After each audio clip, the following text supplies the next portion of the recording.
actually come to an end. If that cliffhanger ending left you craving more, you're in for a wild ride.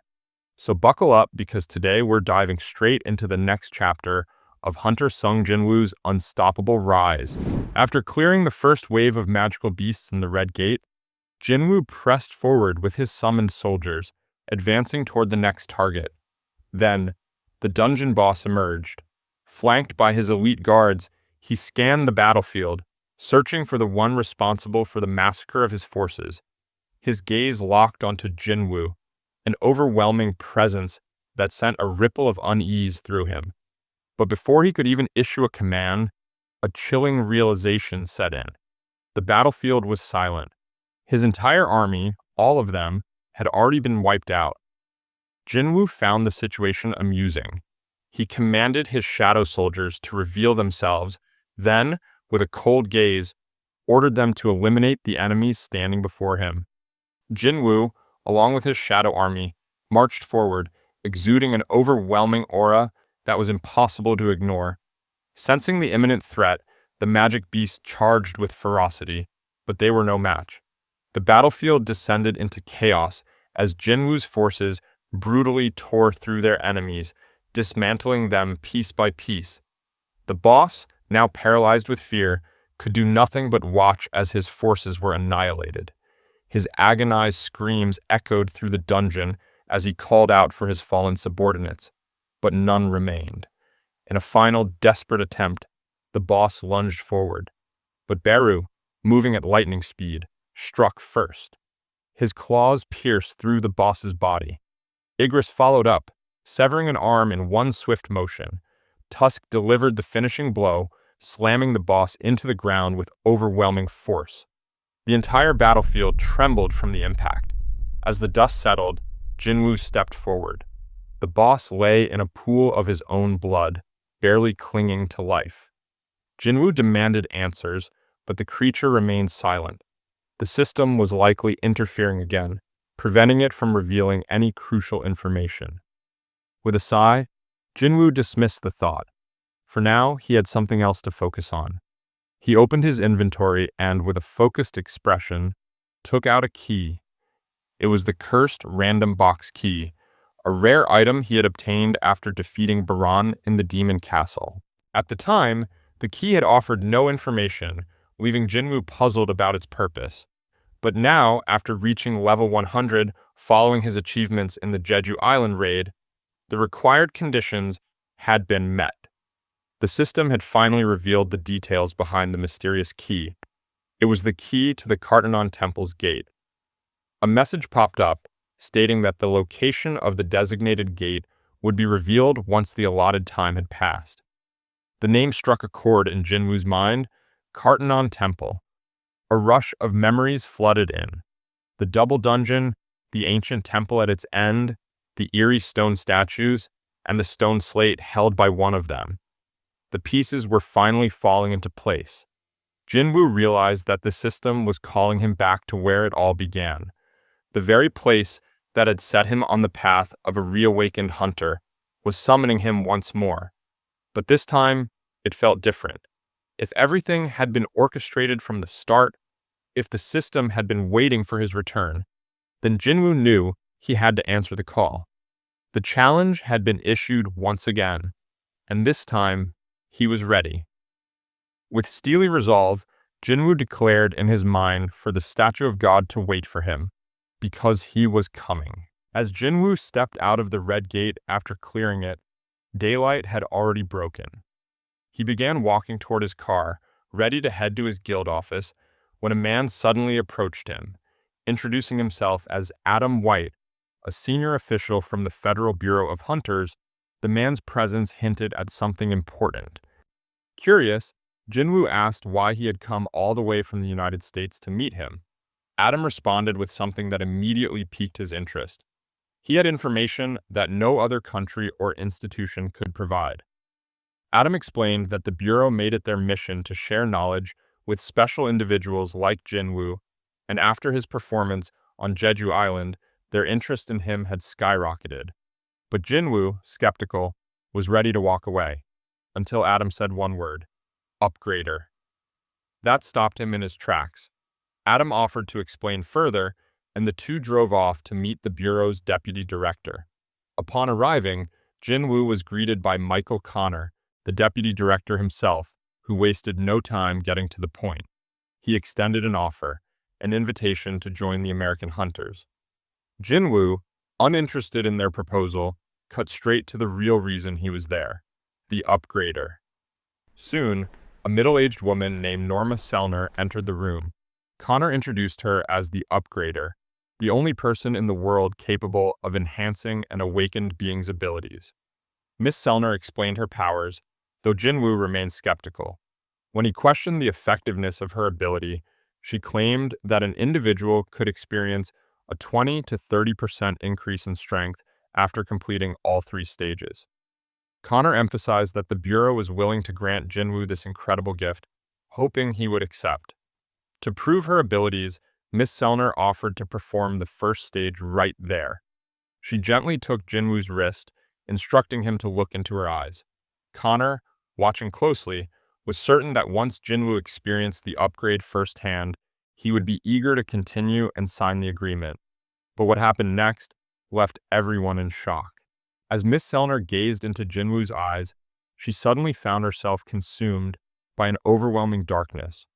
She searched frantically, but saw nothing until a shadow emerged. It moved closer, revealing its terrifying presence as it opened its eyes and stared directly at her. Overwhelmed by fear, she screamed and fell off her chair, completely shaken by what she had seen. The 2 agents guarding Miss Selner instantly drew their guns, aiming at Jinwoo in a panic. Connor, alarmed by their reaction, quickly intervened, shouting for them to lower their weapons. He reminded them of who Jinwoo was, warning that if they had acted this way towards someone like Thomas Andre or Liu Zhigang, they wouldn't have lived to regret it. Realizing their mistake, the agents swiftly holstered their guns and rushed to assist the trembling Miss Selner. Connor turned back and bowed deeply to Jinwoo, apologizing profusely for his agent's actions. Still trying to process what had just happened, Jinwoo reassured him that it was okay. Connor rushed to Miss Selner's side, trying to understand what had happened. She could barely speak, her breathing unsteady. Seeing her distress, he quickly decided it would be best to reschedule their meeting with Jinwoo. Without hesitation, Adam escorted Jinwoo out of the room. Still struggling to catch her breath, Miss Selner finally managed to speak. To her, Jinwoo was no ordinary hunter. He was a king, a powerful king beyond anything she had ever encountered. Connor, trying to grasp the magnitude of her words, asked if this meant Jinwoo was as strong as a national-level hunter, but Miss Selner admitted that this wasn't something she could measure. What she had experienced went far beyond rankings or classifications. Still trembling, she described the sensation that had shaken her to her core. When she looked at Jinwoo, it wasn't just him she saw, but a presence within him, a force so deep and overwhelming that it had looked into her as she tried to peer into him. As fear gripped her, she shared one last chilling realization with Connor. There was no limit to Jinwoo's power. As Jinwoo left the room, the atmosphere remained tense. The Bureau had sought to recruit him, believing they could offer him something valuable. Instead, they had just uncovered something far beyond their understanding. The story then shifted to an earlier event in the timeline. The scene cut to America, where a hunter was trapped in a high-level dungeon. Fear gripped his face as a chilling presence emerged before him: Silid, the Frost Monarch who was on the hunt for the rulers within the country. A moment later, a gate opened behind him, revealing Yogumund, the Transfiguration Monarch. He hurried toward Silid, bringing urgent news about a small island to the east. Silid frowned, questioning why Yogumund was bringing up a place he had already claimed, as the island in the east was home to the Shadow Monarch. Yogumund explained that the rulers were attempting to free Legia, south of that location, and he needed to head there immediately. He urged the Frost Monarch to take his place in the east. But Silid pressed again. What about the Shadow Monarch? Yogumund reassured him that as long as the architect fulfilled the contract, and everything would go according to plan. However, he also shared an intriguing detail that made Scyld grin with excitement. The greatest fragment of light had been located in the east. Just then, the Frost Monarch sensed a powerful presence. A ruler had arrived. It was Song Il-hwan, Jinwu's father. He had deliberately left traces of his power, luring the monarchs to America. His glare was filled with fury as he demanded to know if they were referring to Korea as the small island to the east. As they prepared to leave, the Frost Monarch confirmed it, taunting Il-hwan to chase them if he dared. Not one to back down, Il-hwan launched a swift attack, but Scyld countered effortlessly, erecting a massive ice wall that exploded upon impact, shaking the entire area. Back in the present, Yu Jinho sat in the office, fully committed to his new mission, silencing anyone who dared to badmouth Jinwu. After the Jeju Island raid and the controversy surrounding Jinwu's involvement, he was determined to protect both his partner and their guild's reputation. Wasting no time, he meticulously went through each offending comment, reporting them one by one with unwavering focus. Just then, Jinwu appeared silently beside him. The sudden presence startled Jinho, snapping him out of his concentration. Jinwu casually asked if there was any trouble, but Jinho assured him everything was fine. That's when he noticed something unusual. Jinwu was still in his hunter gear. Jinwu explained that he had just returned from a gate, bringing back high-level magic cores to fund their guild. Hearing this, Jinho was both relieved and impressed. With available resources, they wouldn't have to worry about salaries for future employees. Jinwu, however, looked confused when Jinho mentioned employees. Jinho reminded him that they still needed one more member to officially establish the guild. But before they could dwell on it, another pressing issue came up: the guild's name. Jinwu initially dismissed it as unimportant, but Jinho emphasized that a name would define their identity. As they debated potential names, a knock at the door interrupted their discussion. Jinho hesitated, curious about who could be visiting. As he creaked the door open, he froze in shock. Standing before him was Hunter Cha Hae-in. Jinwu was just as surprised. Someone of her stature showing up at his office was completely unexpected. He asked what brought her there, and Hae-in, without hesitation, stated her reason. She wanted to join his guild. Jinwu, puzzled by her request, sought clarification. It had only been 2 years since her awakening, which meant she was still under contract with the Hunters Guild. He assumed she wouldn't be able to leave so easily, but to his surprise, Hae-in was willing to pay the penalty to break her contract. What shocked him even more was that she expected nothing in return, not even a signing bonus or a salary. Jinwu couldn't understand why she would abandon one of Korea's most powerful guilds for his newly formed, unproven one. Pressing further, he asked why she was making such a drastic decision. Hae-in hesitated. She lowered her gaze, struggling to put her feelings into words. She couldn't possibly admit the truth. After what happened in Jeju and how he saved her from the jaws of death, she wanted to be near him. But she couldn't say that. Instead, she composed herself and gave a made-up excuse. She simply wanted a simpler life.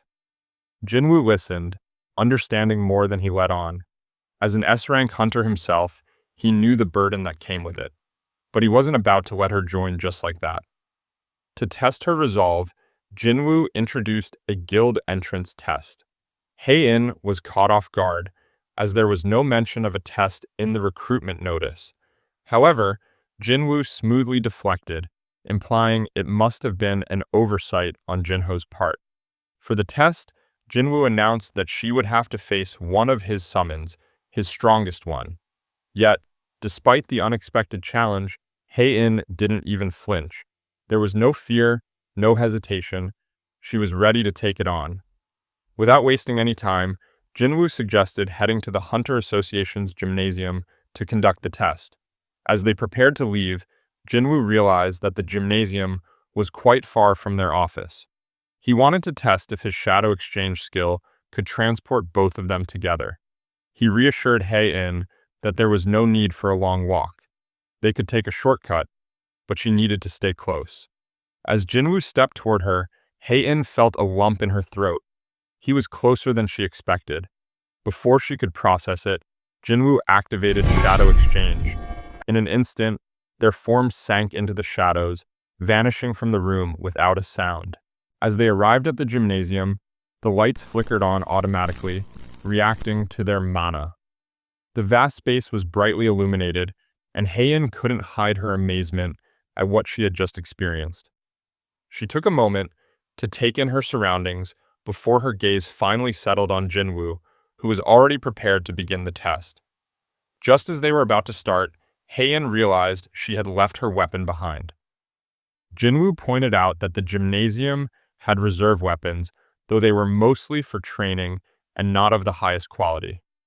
Without hesitation, she examined the selection and chose a sword similar in weight and length to her usual one. Once she confirmed her choice, Jinwoo summoned Igris, the best swordsman among his shadow soldiers. While Beru was undoubtedly his strongest summon, Jinwoo knew unleashing him against Heian might be too much, potentially even traumatizing, so he settled on Igris for this test. Jinwoo explained the conditions. Victory would be achieved by destroying the summon, while defeat would occur if Heian surrendered. To make the fight fair, he retrieved the Demon Monarch's sword from his inventory and handed it to Igris. Without wasting any time, Jinwoo gave the signal, and the match began. Igris struck first, swinging the Demon Monarch's sword with deadly precision. A bolt of lightning shot toward Heian, crackling with immense power. She reacted instantly, dodging with cat-like agility as the blast struck the wall behind her, leaving a deep, charred mark. Jinwoo watched closely, impressed. A lesser hunter would have been fatally wounded if they had been even slightly grazed by that attack. Without losing momentum, Heian gripped her sword and charged forward. Her focus was unwavering, and Igris met her head-on. Their blades clashed, sending sparks flying, each strike resonating through the gymnasium. Jinwoo had expected a good fight, but as he observed the battle, he realized he had underestimated Heian. Despite wielding the Demon Monarch's sword, Igris was struggling. Heian's attacks were relentless, her technique refined and precise. With one final blow, she sent Igris crashing into the wall. The impact reverberated through the space, and Jinwoo knew the outcome was decided. Before Igris could rise again, he called off the match. But Heian wasn't satisfied. She stepped forward, her breathing steady, and questioned whether Igris was truly the strongest summon Jinwoo had. Her gaze was unwavering as she insisted on facing his strongest one now. Jinwoo hesitated, knowing exactly who she meant. He was concerned she might get hurt, but Heian's determination was absolute. She wasn't backing down. She wanted this fight. After a brief pause, Jinwoo finally agreed and, without saying another word, summoned Beru. The moment the shadow ant materialized, the atmosphere in the gymnasium shifted, but despite the crushing weight of his aura, Heian stood firm. Beru, ever loyal to Jinwoo, awaited confirmation of his orders. Jinwoo commanded him to defeat Heian, but made one thing clear: she must not be harmed. With his mission set, Beru unleashed a thunderous battle cry that shook the gymnasium. His blade-like claws extended menacingly from his fingers, ready to strike. Just as the tension peaked, Jinwoo's stern voice cut through the silence, reminding Beru of his command. Hearing his liege's instruction, Beru immediately retracted his claws. In that instant, Heian saw an opening and moved to seize the moment, but before she could react, Beru vanished from her sight. An icy shiver ran down her spine. She had seen this move before, on Jeju Island. She steeled herself, refusing to fall for the same trick twice. Beru reappeared behind her, his presence looming over her, but this time, she was ready. Her blade lashed out in a flurry of precise strikes. Dozens of slashes cut through the air, yet not a single one landed. Beru dodged effortlessly, his form unmoving, his gaze impassive. The overwhelming difference in their power became painfully clear. No matter how fast or how precise her attacks were, they simply couldn't reach him. Confusion and frustration began to set in for Heian.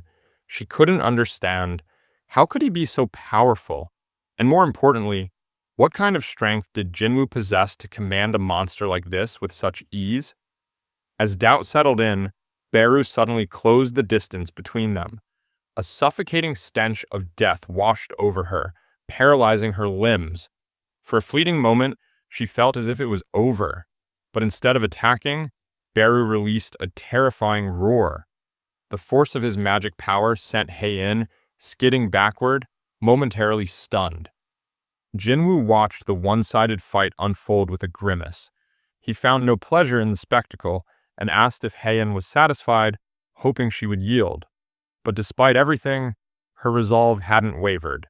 She still wanted to fight. Jinwoo observed closely, trying to understand her intentions. By now, she knew she couldn't win. She had seen the sheer gap in their strength, yet she still refused to back down. He could sense Beru's growing irritation.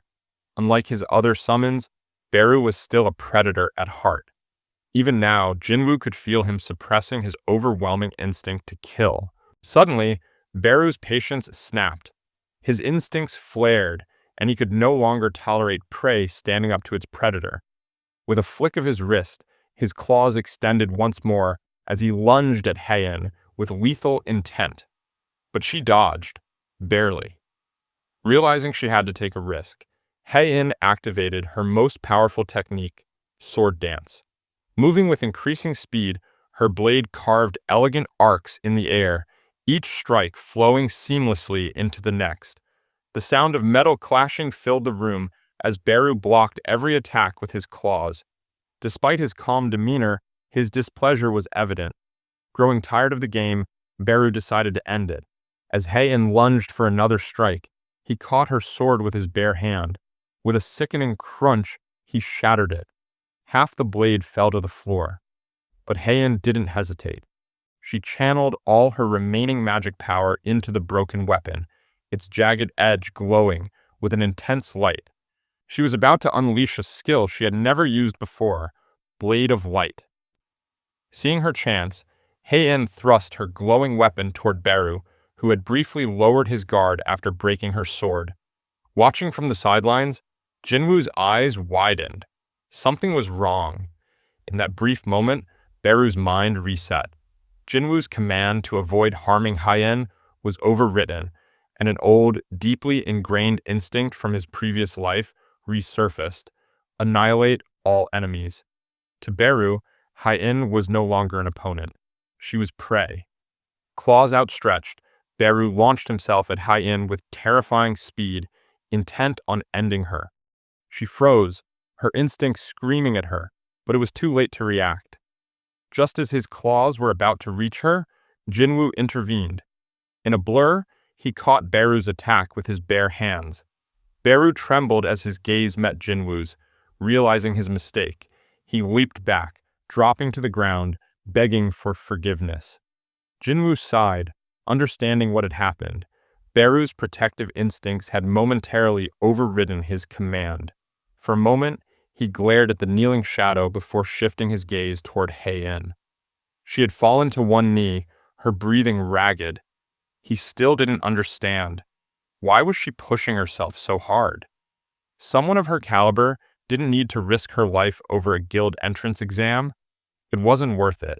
Jinwoo asked her why she was pushing herself so hard, hoping for an answer that would make sense. But Heian remained silent, avoiding his gaze. Her silence only deepened his confusion.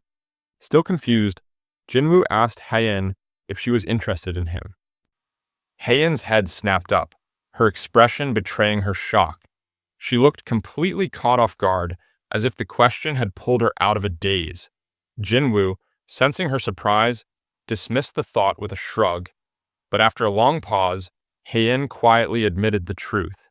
Jinwoo was right. She did have feelings for him. At the Federal Bureau of Hunters in the United States, Director David Brennan wasn't pleased with the recent news. His men had failed to recruit Sung Jinwoo, a hunter the Bureau had been determined to bring into their ranks ever since witnessing his overwhelming strength during the Jeju Island raid.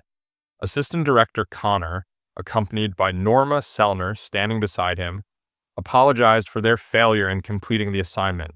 Brennan, eager to get to the bottom of the situation, wasted no time in demanding an explanation. He wasn't interested in apologies. He needed to know what had gone wrong. Connor detailed everything that had happened in Korea, describing their failed efforts to bring Jinwoo under the Bureau's authority. He explained to the director that, based on Miss Sellner's observations, Jinwoo was supposed to be one of the monarchs. This revelation about Jinwoo took Brennan by surprise. If true, it meant Jinwoo's power was beyond what they had anticipated. Brennan immediately sought clarification, questioning whether this put him on the level of a national-level hunter. Miss Sellner took a deep breath before explaining. All reawakened hunters drew their strength from a realm known as the other side.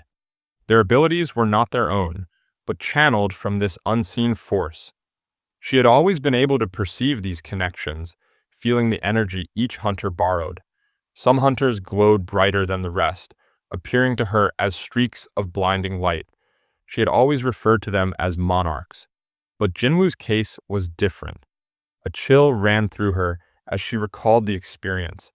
When she looked into Jinwoo's eyes, she hadn't seen a connection to another source of power. Instead, she had seen darkness, a vast, overwhelming force, something endless and all-consuming. Unlike other hunters, Jinwoo did not borrow his strength from anywhere. He was the source of his own power. No external forces granted him abilities, no limitations restricted his growth. He was the darkness itself. The weight of her words settled over the room like a suffocating pressure. Director Brennan, now understanding the gravity of the situation, thanked Miss Sellner for her time. The implications were far beyond what he had expected. Connor watched as Director Brennan abruptly began walking, clearly having a plan in mind. When he asked where he was headed, Brennan instructed Connor to follow him to basement level 24. Both men walked to the elevator and stepped inside. As the doors closed and the descent began, Director Brennan finally broke the silence. If they couldn't use Miss Sellner's abilities to bring Jinwoo into the Bureau, they would need to find another way. He wasn't willing to give up so easily. He then reminded Connor of the first ever S-rank gate that had opened, a moment in history that no one could forget. Connor immediately understood what he was referring to. That catastrophic dungeon break had unleashed destruction on a scale never seen before, wiping out the entire West Coast. In response to the disaster, America had launched an unprecedented operation, offering massive rewards to gather the world's strongest hunters. Out of all those who had participated in the legendary raid, only 5 had survived. These 5 warriors, forged in the flames of battle, had been granted a title that carried the weight of an entire nation, national-level hunters. The monster responsible for the carnage was Kamish, the dragon known as the Undying Flame, a beast so powerful that it had single-handedly slaughtered hundreds of top-ranking hunters. Its name was etched into history as a symbol of absolute terror. As they reached basement level 24, Director Brennan questioned whether Connor could truly believe that nothing had been gained from such a tragedy. Connor hesitated for a moment before realizing what the director was implying. Brennan silently confirmed his suspicion as they stepped into the last room on the level. The reinforced door slid open, revealing a chamber unlike any other in the facility. Brennan stepped forward and carefully opened a safe embedded into the wall, unveiling the heavily secured artifact. It was a runestone extracted from Kamish's remains. Brennan explained that it had been 8 years since this rune had been recovered from the remains of the most fearsome monster in human history, and yet, in all that time, not a single hunter had been able to activate it. The power of the rune remained untouched, waiting in the shadows as if it had been left behind for someone else, for the one hunter who might finally unlock its secrets. As Brennan stared at Kamish's mortal remains, his mind raced with possibilities, wondering if this powerful artifact could be the key to their dilemma. Meanwhile, on the other side of the world, Jinwoo stood in front of his bathroom mirror, lost in thought. Heian's words from earlier lingered in his mind. Jinwoo wondered if he had really changed that much, considering himself fairly slim with average looks. Curious about how others might see him, he glanced into the living room where Jinna was lying on the couch. Grinning to himself, he decided to ask for her opinion. But Jinna, unimpressed, shot him down instantly. She questioned where he had gotten such baseless confidence and playfully teased him, insisting that, in her eyes, he still looked like a bum. Jinwoo smirked before pinching her cheek, which quickly escalated into their usual playful banter. Their conversation soon shifted when Jinwoo mentioned his plans to form a new guild. Jinna, now genuinely intrigued, asked if he had settled on a name. He suggested Solo Play Guild. Jinna, however, immediately rejected it. She pointed out the obvious contradiction. Jinwoo wasn't a true solo player. His strength came from his ability to summon an army of shadow soldiers, so the name didn't make any sense. After thinking for a moment, Jinna offered an alternative, Ajin Guild. She explained the meaning behind it, where A meant I and Jin meant to go forward. Jinwoo found it surprisingly clever, but what amused him the most was when Jinna revealed the real reason behind her choice. It was simply her name spelled backward. After mulling it over, Jinwoo admitted it wasn't a bad name for his new guild. That night, Hai-In lay on her bed, feeling overwhelmed with embarrassment. The memory of her earlier conversation with Jinwoo kept replaying in her mind.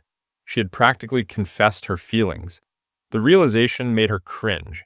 She buried her face deeper into the blanket, wondering if Jinwoo now thought of her as a strange woman. Every time she tried to brush it off, the moment resurfaced, making her mind go completely blank. She told herself it was natural to be interested in him. After all, he had saved her life. But deep down, she knew her feelings were far more complicated. For a brief moment, her thoughts drifted to Min Byung-gyu, the healer whose abilities had actually saved her. But just as she recalled him, a faint voice rang in her head. The voice was familiar, yet distant. She closed her eyes, desperately trying to grasp the fleeting memory. Something about it felt urgent, as if it had been buried in her subconscious, waiting for the right moment to surface. The voice echoed again. It spoke about Jinwoo. Slowly, the memory began to take shape. The fog in her mind lifted, revealing Min Byung-gyu's shadow. But something was different. His usual calm demeanor was tinged with an unusual worry. His eyes, filled with concern, were locked onto her as he spoke. He had told her to warn Jinwoo, to tell him to be careful of the power he possessed. A chill ran down Heian's spine. Her eyes snapped open as she sat up abruptly. At the Knights Guild, Yuntai arrived with urgent news for Guildmaster Park Jong-soo. A new gate had appeared the previous day, and securing a raid permit was proving difficult due to its high rank. While it wasn't an S-rank gate, it was dangerously close, enough to cause concern. The problem was clear. The Knights Guild simply didn't have the manpower to form a proper assault squad for such a high-level raid, but as one of the 5 major guilds in the country, failing to take it on would damage their reputation. Yuntai pointed out that if they passed on this gate, the Fame Guild would likely seize the opportunity. The idea of handing over a gate that had appeared so close to their own territory made Jong-soo fume with anger. While their A-rank hunters were strong, comparable to those in other major guilds, their biggest weakness remained unchanged. They had no S-rank hunters. That single fact alone prevented them from taking on the raid.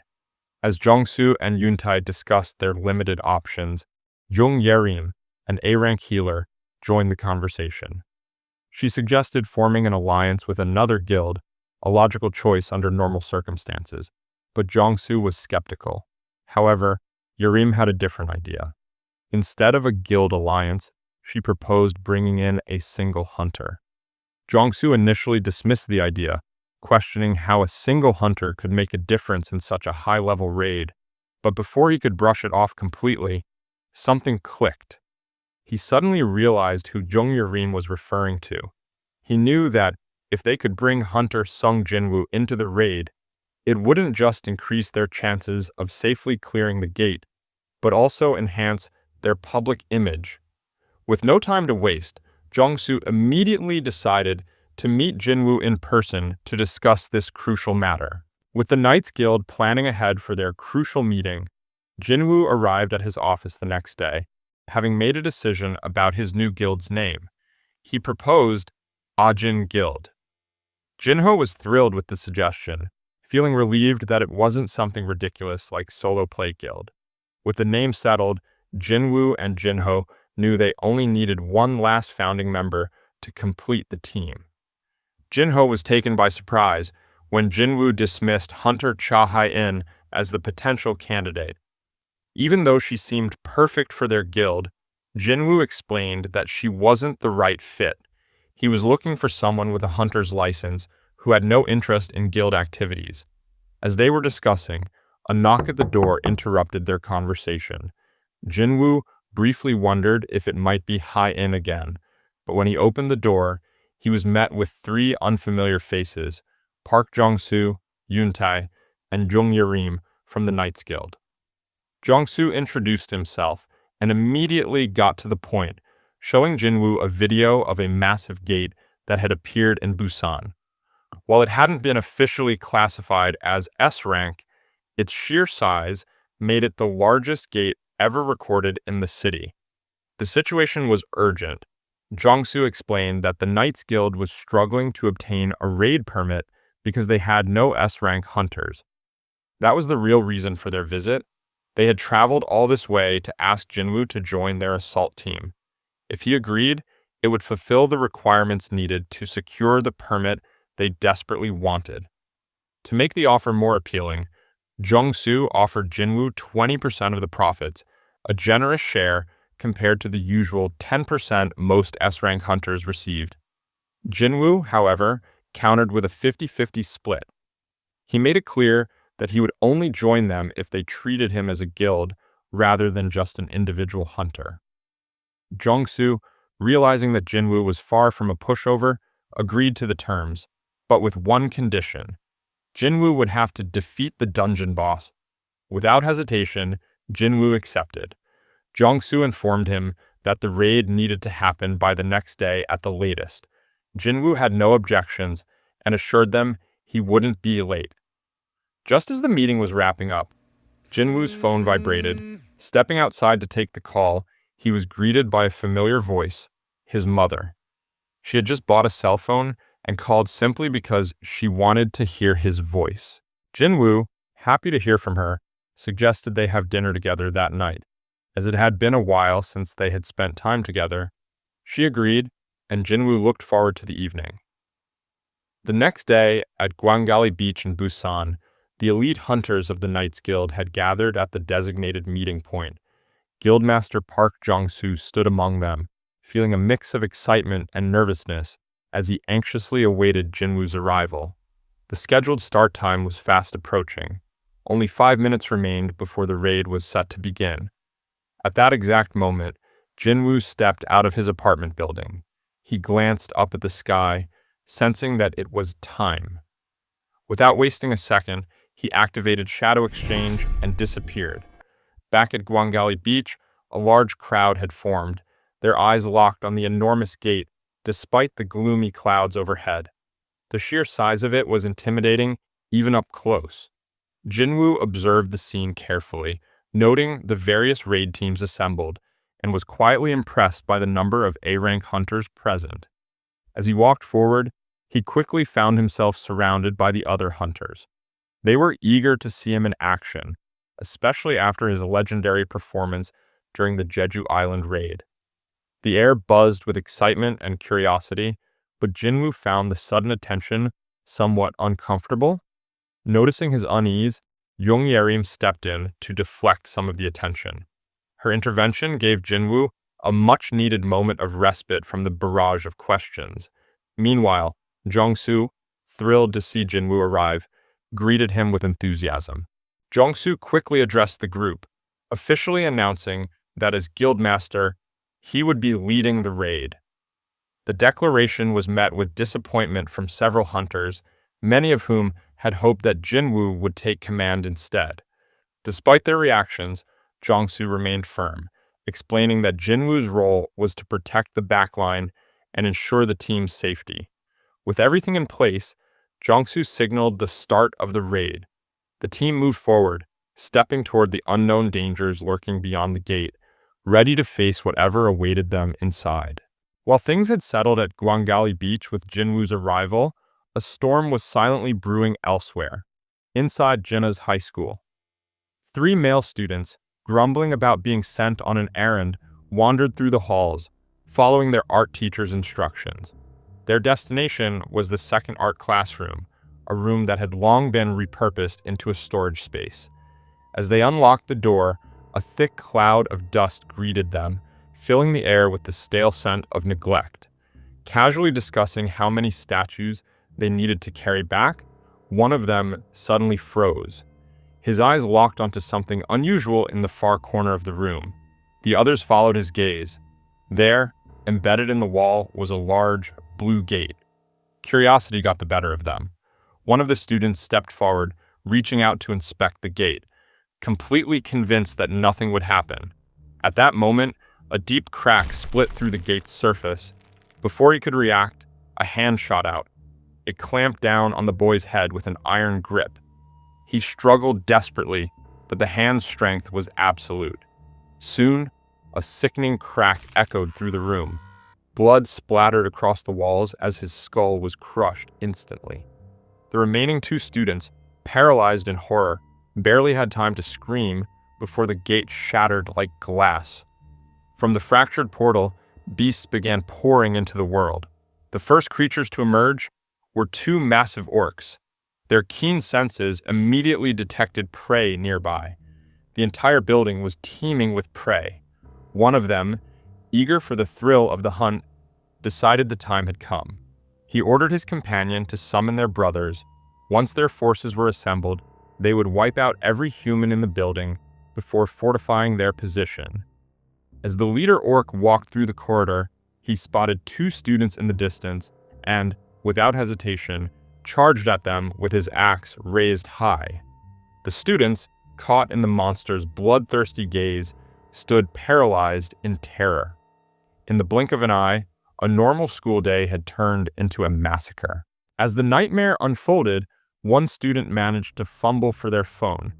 With shaking hands, they dialed the Hunters Association Emergency Center. An employee answered quickly. On the other end was a teenage girl, her voice trembling with fear. The receptionist tried to remain calm and professional, asking how she could assist.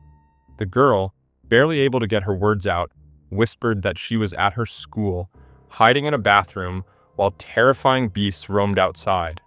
The receptionist's breath caught for a moment as she realized the gravity of the situation. As the girl struggled to form a sentence, overwhelmed by sheer terror, the receptionist urged her to stay calm and assured that hunters were already on their way. She gently asked the girl to describe the creatures. Through quiet sobs, the girl explained. They had human-like bodies, ugly faces, and green skin. A shiver ran down the receptionist's spine. She knew what they were dealing with, an orc outbreak. But before she could warn the girl, it was too late. A deep, guttural growl rumbled through the speaker. Then came a single, blood-curdling scream, and the line went dead. The school had turned into a slaughterhouse. While some students had managed to flee, many weren't as lucky. Bloodied corpses littered the hallways, and those still alive were either running for their lives or cowering and hiding. Orcs, with blood dripping from their axes, stood over the lifeless bodies of their victims. Though some prey had managed to escape, their cruel, beastly eyes gleamed with satisfaction. There were still plenty more students trapped inside. On the top floor, a group of students huddled together, their bodies pressed against the walls as they listened to the horrors unfolding below. They had barricaded the classroom door with desks and chairs, but it was a feeble defense at best. The boys in the room clutched whatever they could find, chairs, mops, anything that could be used as a weapon, but their hands trembled and their eyes betrayed the truth. They knew none of it would make a difference.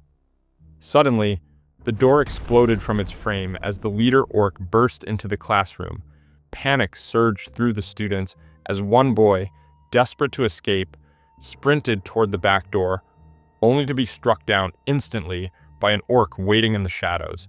With both exits blocked, the remaining students were trapped like cornered prey. Pressed against the wall, they could only watch in horror as the orcs closed in. Amid the chaos, Jinna huddled with her classmates in a corner, her heart pounding. Fear consumed her, but in that moment of terror, she clung to a single hope, her brother Jinwoo. She called out to him in her mind, believing with all her heart that he would come for her. An orc scanned the group of terrified students and sensed something unusual, a surge of magic energy. It was coming from Jinna. Her presence stood out, and the orc's bloodthirsty gaze locked onto her as he became fixated on killing her. As the orc took a step toward her, Jinna's classmate stepped in the way. Summoning every ounce of courage she had, she tried to block the orc's path, but it was futile. His eyes remained locked on Jinna as he raised his massive axe, ready to strike. Jinna watched in horror as the weapon rose above her head. She couldn't move. Her body was frozen in fear. Desperately, she squeezed her eyes shut, bracing for the inevitable. Just as the orc prepared to strike, something completely unexpected happened. All of a sudden, a high orc shadow soldier clad in black armor emerged, gripping the orc's wrist with an iron grip. The orc barely had time to react before the shadow soldier slammed its fist down on its head with overwhelming force. The impact was so brutal that the orc shot through the roof like a rocket. Soon, more high orc shadow soldiers materialized, their imposing figures rising from the darkness. Their eyes locked onto any remaining threats as they moved in unison, forming an impenetrable wall around Jinna. The battle had shifted. She was no longer in danger. Jinwoo's shadow soldiers had turned up at the school just in time, securing the area, while their master, on the other hand, had entered the dungeon alongside the Knights Guild raid party. Upon entering, they were met with a twin-headed ogre. The creature roared and swung its massive battle axe with all its might, aiming to crush anything in its path. Jongsu, the tank of the group, charged forward, raising his shield just in time to block the powerful blow. The sheer force of the attack sent shockwaves through the ground, but he held firm. As Jongsu held the line, he called out to Yuntai, who dashed in with lightning speed. With precision and agility, he leapt onto the ogre and slashed at both of its eyes. The beast roared in agony, thrashing wildly as Yuntai signaled the others to strike and inflict as much damage as possible. Seizing the opportunity, the Knights Guild hunters launched a coordinated counterattack. Their frontline fighters moved in sync, slashing deep into the ogre's thick hide, while the mages positioned behind them rained down scorching spells. The monstrous creature, now covered in wounds and burns, staggered backward before collapsing with a heavy thud. Jongsu called for a brief regroup, acknowledging the difficulty of the raid. Encountering a twin-headed ogre at the entrance of a dungeon was rare, an ominous sign. Jinwoo, surveying the scene, identified it as a gravekeeper. Jongsu explained that such creatures often signified an army of undead lurking deeper within. Trying to keep the tension in check, Yuntai joked about not jinxing their situation, but before anyone could respond, they noticed something strange.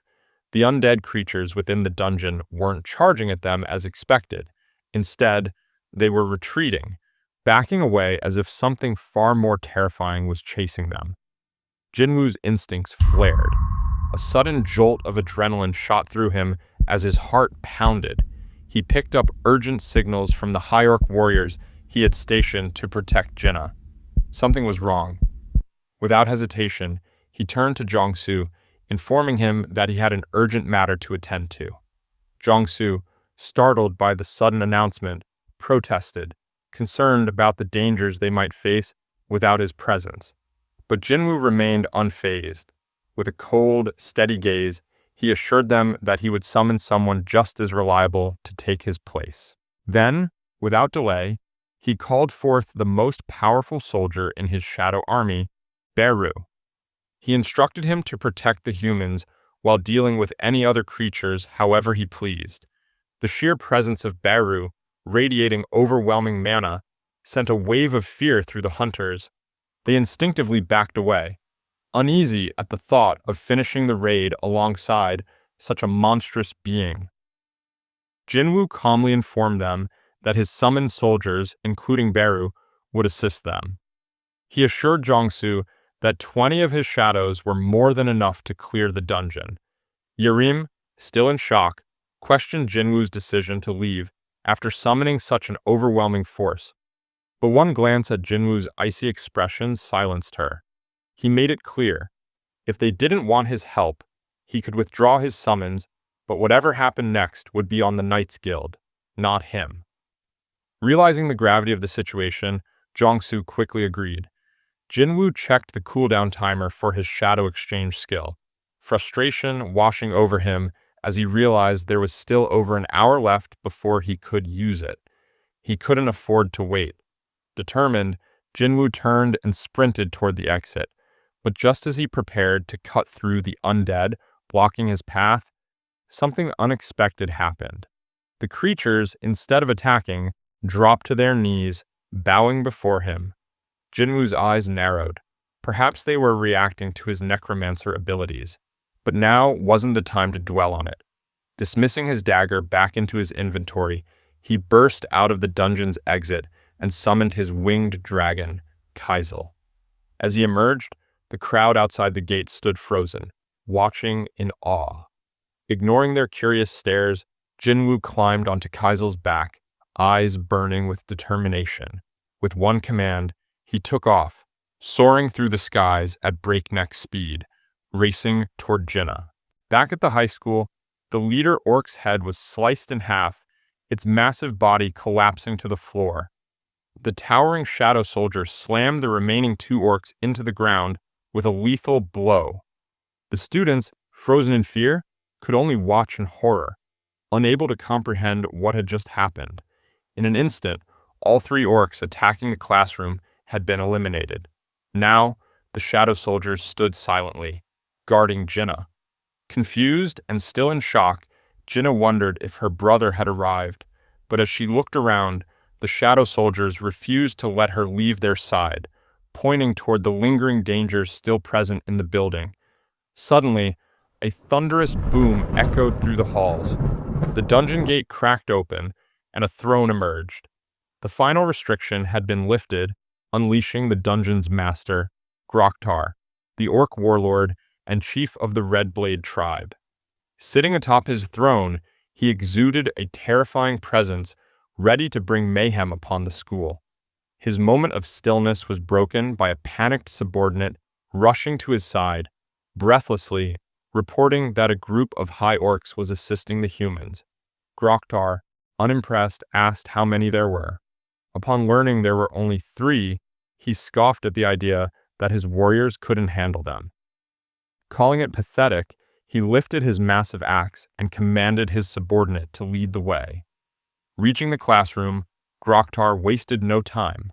With a powerful swing, his axe struck the towering shadow soldier, sending it flying.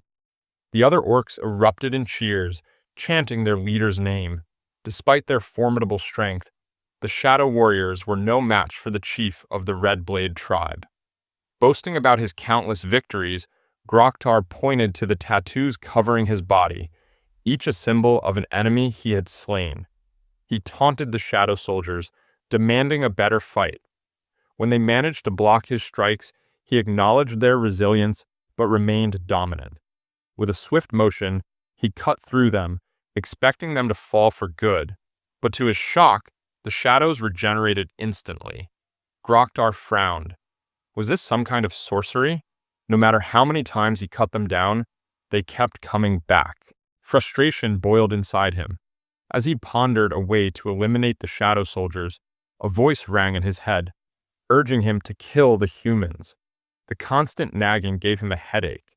He then suddenly realized that if these shadows were controlled by magic, eliminating their caster would put an end to them.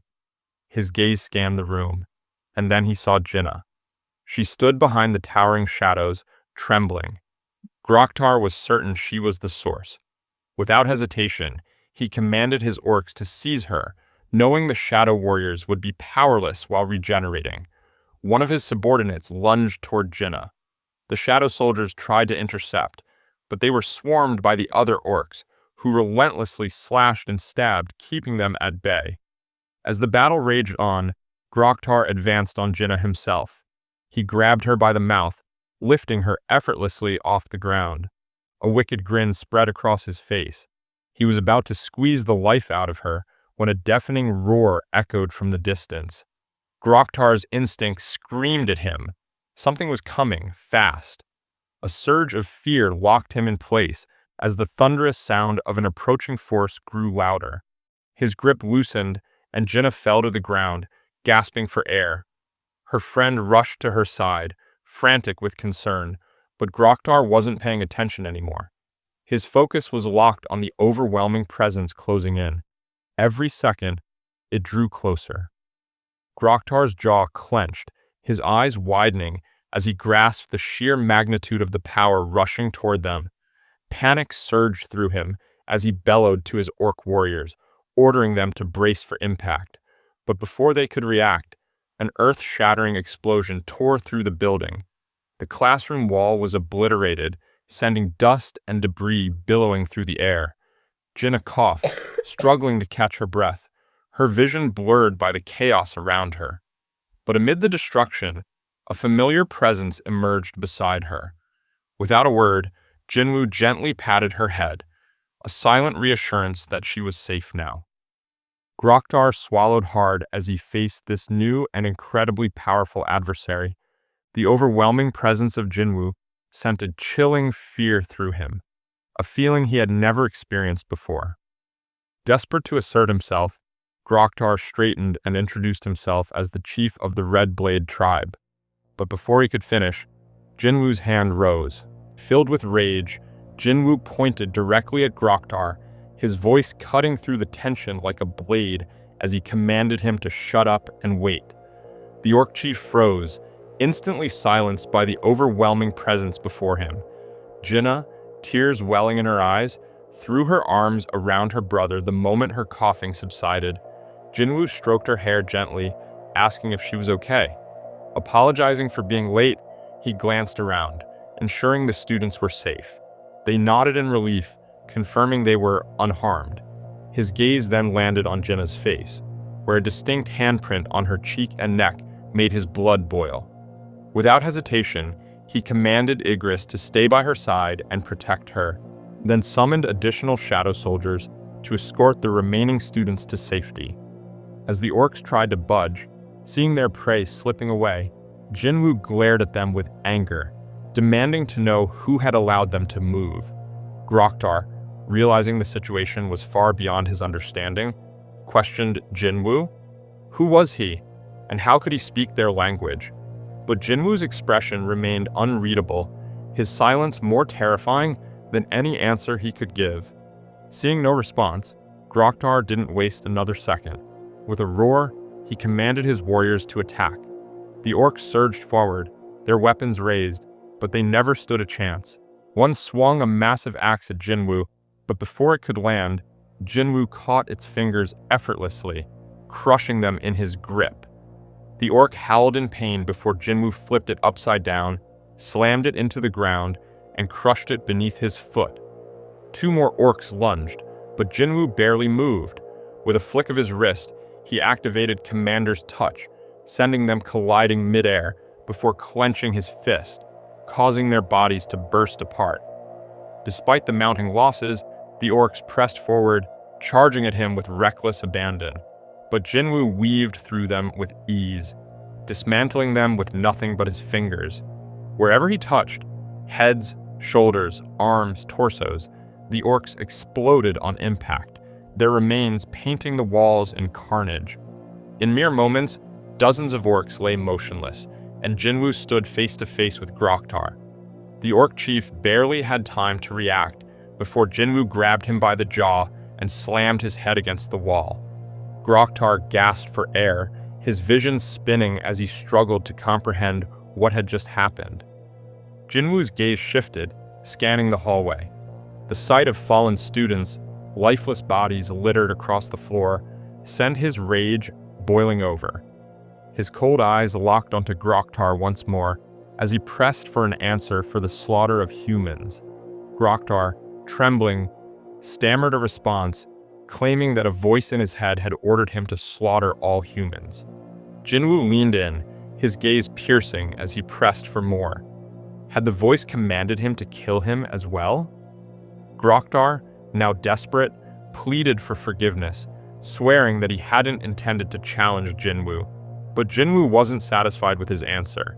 The orc chief continued to beg, but Jinwoo only grew colder. Perhaps, he thought, Groktar hadn't considered him human at all. Jinwoo, in an eerily calm voice, told Groktar that he might forgive him, but the path to forgiveness would not be easy. And in the next instant, without another word, Jinwoo summoned the demon monarch's dagger and brutally ended Groktar's life. Meanwhile, at Gwangali Beach, the dungeon raid pressed on.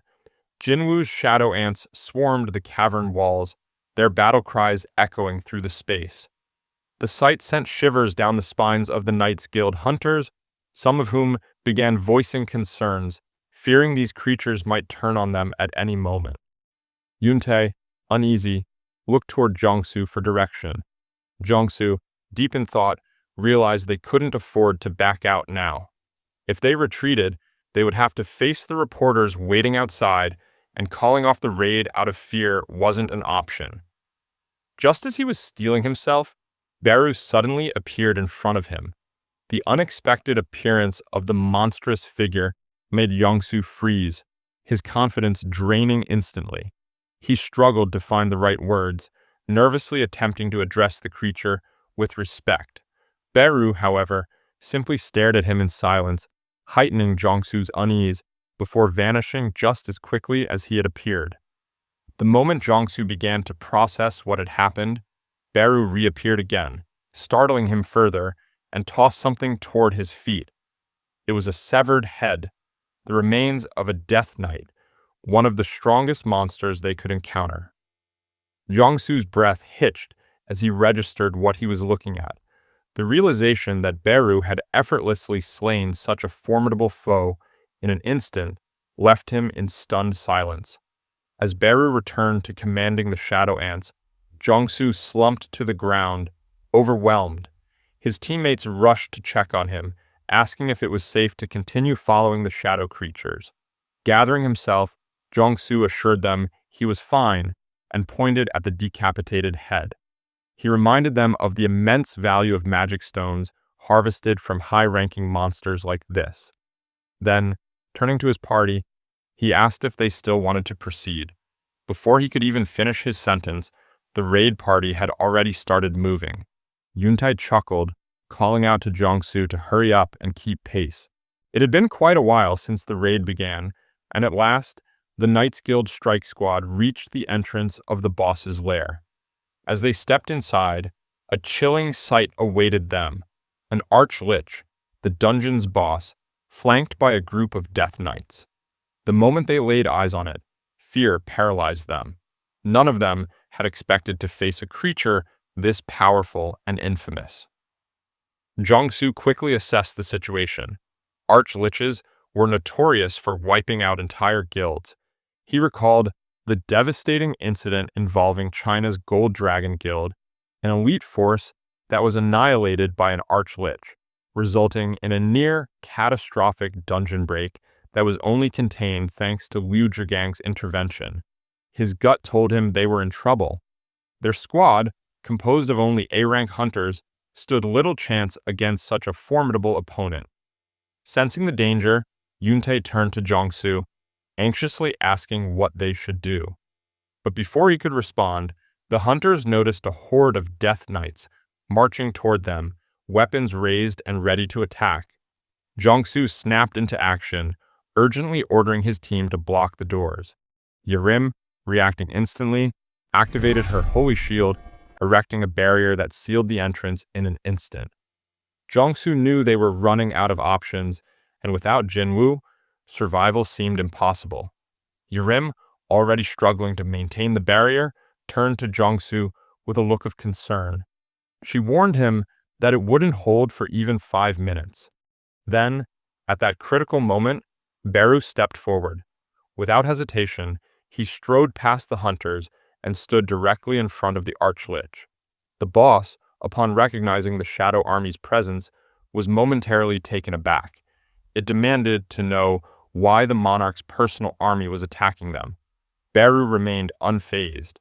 Baring his mandibles and extending his claws, he coldly declared that they had been chosen by the king, while the Archlich had not. Indignant and in disbelief, the Archlich insisted that it would speak to the king itself. But before it could finish its sentence, Beru materialized mere inches from its face. The Archlich barely had a moment to react before Beru's claw pierced through its chest. A stunned silence filled the room as the Lich looked down, eyes wide in horror. Beru gripped its heart and yanked it free. The boss trembled, shaking its head in denial, desperately pleading for Beru not to break it. But the Ant King didn't care for its screams. Without hesitation, he crushed the life source in his fist. In an instant, the Archlich and its Death Knights disintegrated into the air, leaving nothing but a fading echo of their existence.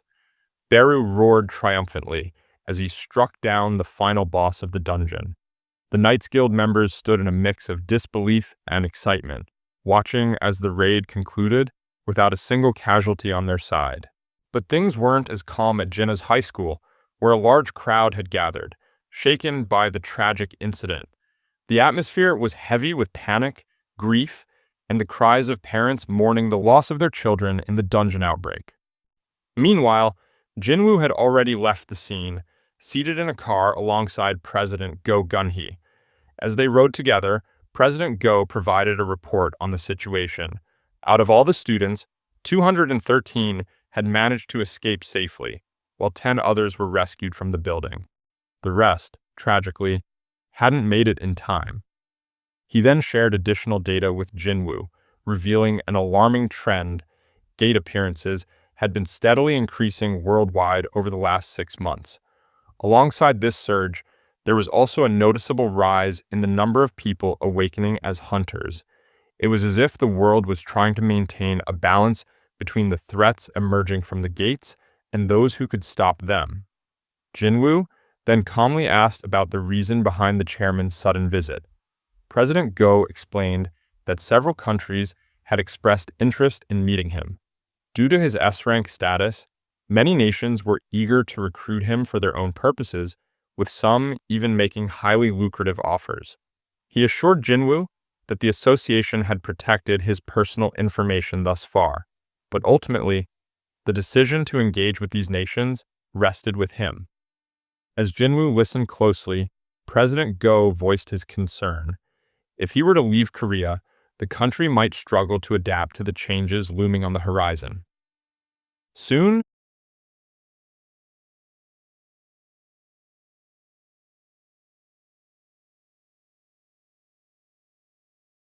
the chairman's car arrived at the hospital where Jinnah had been taken. As Jinwu stepped out, President Go made one final plea, urging him to stay in the country. He reassured Jinwu that the association would do everything in its power to provide him with the resources he needed. The Korean Hunter Association had already lost 3 of its official S-rank hunters, 2 in the Jeju raid, and 1 to the United States. Losing another, especially someone of Jinwu's caliber, would be a devastating blow. President Go was determined to prevent that at all costs. After a brief moment of thought, Jinwu made an unexpected request.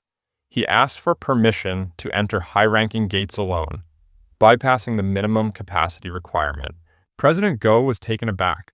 The law requiring a set number of hunters in raids was designed to protect them from unnecessary risks.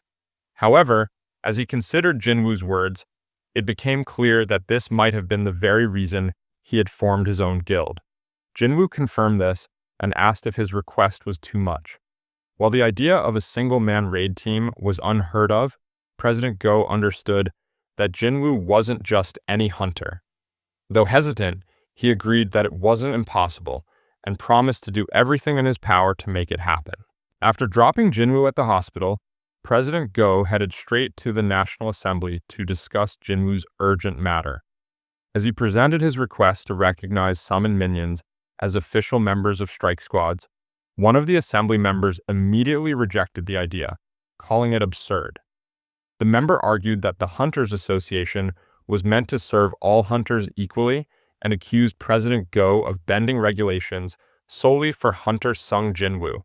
Remaining calm, President Go acknowledged that this was indeed preferential treatment. He then posed a simple yet powerful question to the assembly.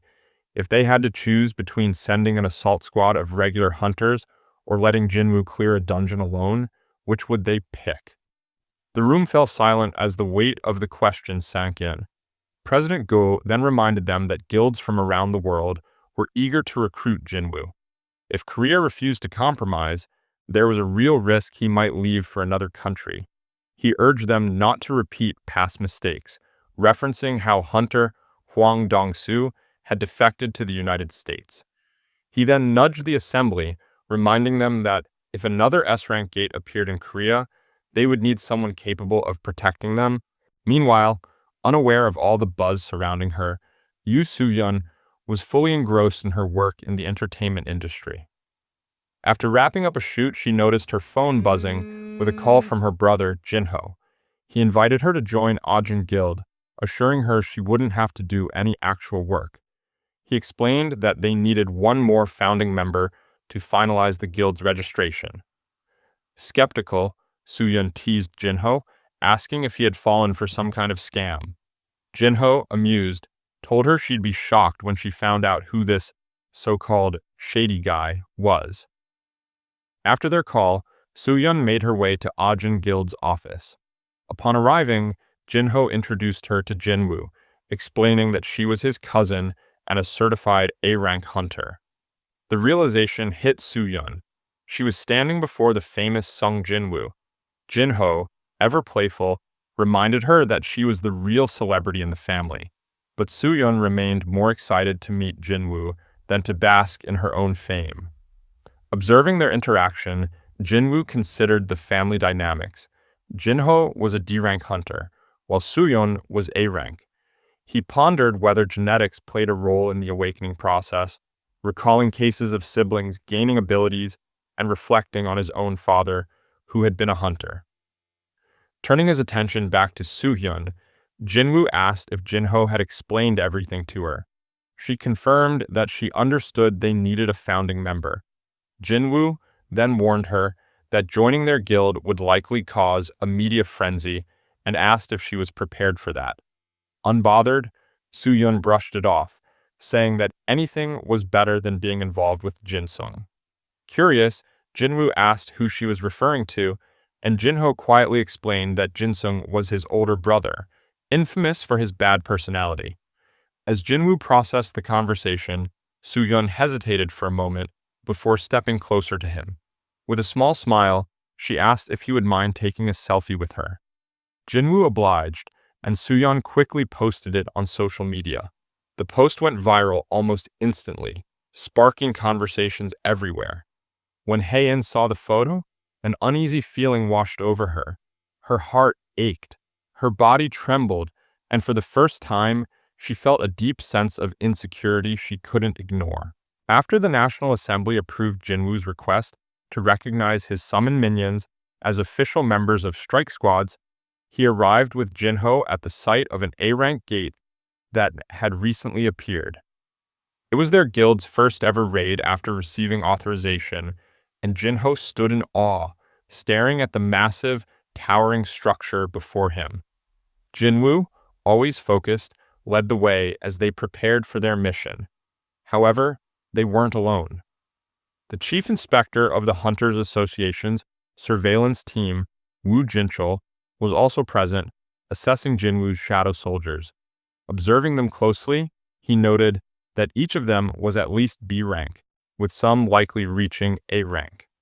Jinwoo and his soldiers easily passed the safety checks required for the A rank gate, proving they were more than capable.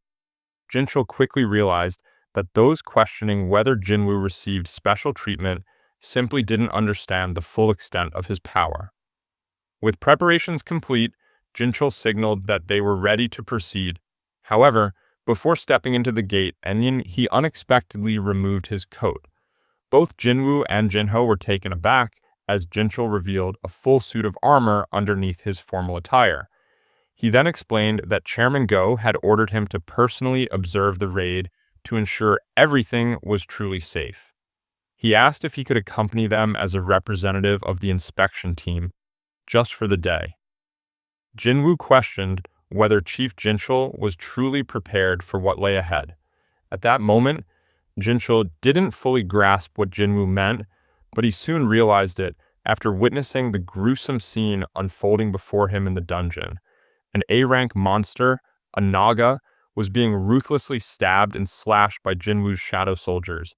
On the other side of the battlefield, the shadow ants devoured their prey alive, creating a disturbing sight. Iron and Tank tore through the monsters with sheer brute force, while the formidable Beru decapitated a Naga with a single effortless slice. Sweat dripped down Jinchul's forehead as he observed the massacre. Even elite veteran hunters with exceptional combat and magic skills would struggle against such formidable opponents. Yet, these monsters stood no chance against Jinwoo's shadow army. Among them, one figure stood out the most. Igris, wielding the demon monarch's sword, moved with blinding speed, lightning striking from his blade with every swing. He annihilated the Nagas in an instant, his overwhelming presence making Jinchul wonder if he surpassed even A-rank hunters. For a brief moment, Jinchul questioned whether he himself would stand a chance in a one-on-one fight against Igris. While his army handled the monsters, Jinwoo commanded another squad to mine the mana crystals, ensuring every resource was efficiently utilized. Jinchul, still in shock, now fully understood why Chairman Go had sent him to observe Jinwoo firsthand. This wasn't just a one-man assault squad. Jinwoo was capable of clearing an A-rank dungeon, retrieving valuable corpses, and mining mana crystals entirely on his own. Just then, the boss of the dungeon appeared, a massive Naga wielding dual tridents. Its presence alone sent a wave of unease through Jinchul. Jinwoo, however, remained calm. He instructed his mining team to keep working while commanding the rest of his soldiers to return to him. Jinchul was puzzled. Why send away the shadow soldiers when they could easily handle the boss? Jinwoo simply smirked, taking out his demon monarch's dagger. He explained that relying too much on his shadows could dull his own abilities. Then, without hesitation, he lunged forward. The Naga boss roared, swinging its tridents with immense force, but Jinwoo had already moved. In a flash, he closed the distance, dodging effortlessly. Before the creature could react, Jinwoo sliced through its head in one swift, precise strike. Jinchul watched in awe as the beast's lifeless body crumpled to the ground with a heavy thud. A notification appeared before Jinwoo. He had reached level 101. Even more surprising, all his job-exclusive skills had leveled up. His shadow exchange cooldown had decreased by an hour. Jinwoo's eyes widened with delight as he realized that if it continued to decrease with each level he gained, he would eventually be able to move freely anywhere without worrying about his mother and sister's safety. Meanwhile, Jinchul stood frozen, still trying to process what he had just witnessed. Jinwoo had sliced through the thick Naga scales with nothing but 2 daggers, something that should have been impossible. Just then, something else caught Jinchul's attention. Jinwoo raised his hand over the fallen Naga boss and murmured a single word, "Arise." The system notified him that the shadow enhancement was successful. His new soldier started at level 13. Despite being smaller, it radiated an enormous amount of mana. Jinwoo concluded that, like Tusk, it might be able to increase its size through magic. The system then prompted Jinwoo to choose a name for his new summon. After a brief moment of thought, he decided on Jima. Jinho, who had been watching closely in awe, was amazed at Jinwoo's ability to turn such a powerful monster into one of his own. Despite his excitement, he reminded Jinwoo that they should head out. However, Jinwoo's gaze remained locked on the massive carcass before him, contemplating what to do with it. Outside the gate, reporters stood in wait, ready to capture anything noteworthy. Then, from within the gate, an enormous figure emerged, carrying the Naga boss's carcass on its shoulders. It was Tusk. Gasps filled the air. Cameras flashed wildly. Panic briefly set in among the reporters, but once they realized it was Jinwoo's summon, fear turned into excitement. Tusk, feeling self-conscious under the spotlight, responded with a big, awkward smile. Jinho and Jinwoo stood silently, realizing that their first raid had attracted far more attention than they had expected. Meanwhile, Chief Wu Jinchul, standing beside them, remained shaken. The scenes he had witnessed inside the dungeon refused to leave his mind. With the same exhausted and shaken expression, Chief Wu Jinchul arrived at the Hunter Association, recounting the entire ordeal to President Go Gunhee. Jinchul, his eyes dark with unease and sweat trickling down his brow, admitted that what he had witnessed wasn't a typical raid, it was a massacre. As he detailed every moment inside the dungeon, President Go let out a deep sigh. Understanding the toll this experience had taken on him, the chairman calmly instructed Jinchul to take some rest. Left alone in his office, President Go stood by the window, lost in deep thought. Hunter Sung Jinwoo had not only cleared an A-rank dungeon, but had also retrieved monster corpses and mined mana crystals, completely on his own. He recognized Jinwoo as a one-man guild, an army unto himself. A slow smile spread across President Go's face. His earlier instincts had been correct. Korea, and the world, was on the brink of a massive shift in power. And the first tremor of that shift was already underway. In Tokyo, the bustling city suddenly came to a standstill. Pedestrians froze. Conversations stopped. All eyes turned to the sky, where an enormous shadow loomed overhead. A gigantic portal, the size of a skyscraper, had opened in the heart of Shinjuku. An S-rank gate had just appeared. That wraps up